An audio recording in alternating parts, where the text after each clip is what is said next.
The newly elected president of Senegal, Diomaye Faye, is asking Burkina Faso, Mali and Niger to return to ECOWAS, which is the West African Economic Organization. What a shame! If you recall, Burkina Faso, Mali and Niger left this organization a while ago because this organization decided to go to war against Niger. We all know or can see that this West African organization is not actually controlled by African but by European or the imperialists. By asking Burkina Faso, Mali and Niger to return to ECOWAS, the newly president of Senegal for sure appears like another African puppet president or a Trojan horse who is working against African interests. What really are we going to do with all these sellouts, puppets, and so-called African presidents who have been working against African? Do you think the newly elected president of Senegal, Diomaye Faye, is another African puppet president or sellout? Please leave your comment. Et dire ma disponibilité à continuer à travailler de part et d'autre pour qu'il y ait des plages de convergence qui nous permettent quand même de discuter de ce qui ne marche pas et de voir comment changer ce qui ne marche pas, parce que nous avons la responsabilité historique et l'héritage de nos pères fondateurs par rapport à cet ensemble-là, pour nous battre au sein de la CEDEAO et ensemble pour que la CEDEAO reste ce qu'elle n'aurait jamais dû cesser d'être, à savoir un organe d'intégration qui a été cité en exemple, que nous devons pérenniser, que nous devons renforcer et que nous devons protéger contre toutes les velléités qui vont dans le sens de détourner la CEDEAO. Ami le président Ibrahima Traoré, pour l'accueil chaleureux et fraternel qui m'a été réservé ainsi qu'à ma délégation, et par sa voix remercier l'ensemble du peuple burkinabé pour cet accueil-là. C'est une visite placée sous le signe de l'amitié, de la fraternité, mais c'est aussi une visite de travail que je suis venu effectuer. Je suis venu aussi dire merci au président Traoré et au peuple burkinabé pour avoir dépêché une délégation à Dakar lors de ma prestation de serment. Et ça a été un honneur fait à moi et à l'ensemble du peuple sénégalais en cette occasion solennelle. Mais je suis surtout venu lui réaffirmer mon engagement et l'engagement du Sénégal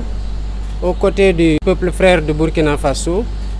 et l'inviter pour qu'ensemble nous puissions travailler à raffermir les relations entre les deux pays sur le plan commercial, sur le plan des échanges, sur le plan de l'intégration et de la circulation possible entre les deux pays à travers aussi l'étape malienne, pour une meilleure circulation des biens et des personnes dans le sens d'une réalisation de l'intégration africaine qui nous tient beaucoup à cœur. Et je suis venu aussi lui dire toute ma solidarité et ma fraternité avec le peuple burkinabé frère dans la période difficile qu'il traverse, mais lui dire aussi mon admiration pour la vaillance de ce peuple-là,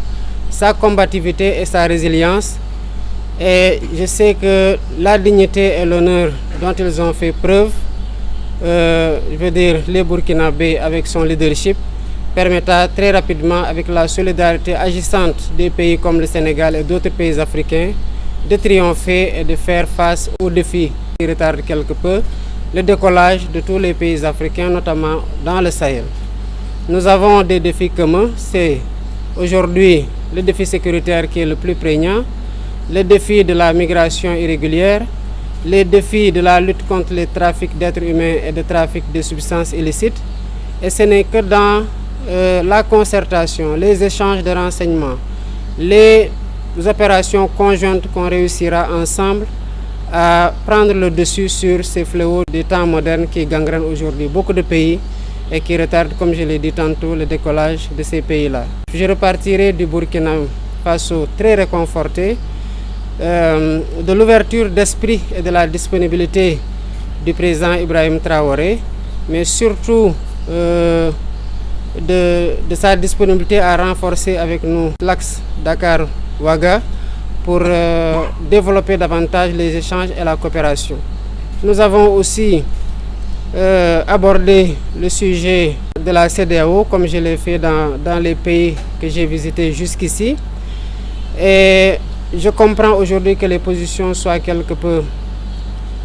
figées, mais je perçois dans chacune de ces positions-là, ou les tenants de ces positions, une fenêtre d'ouverture qui peut permettre de nouer un fil, si tenu soit-il, du dialogue. J'ai toujours l'habitude de dire, on le constate aujourd'hui au niveau de la CEDEAO, que les portes du dialogue sont certes fermées,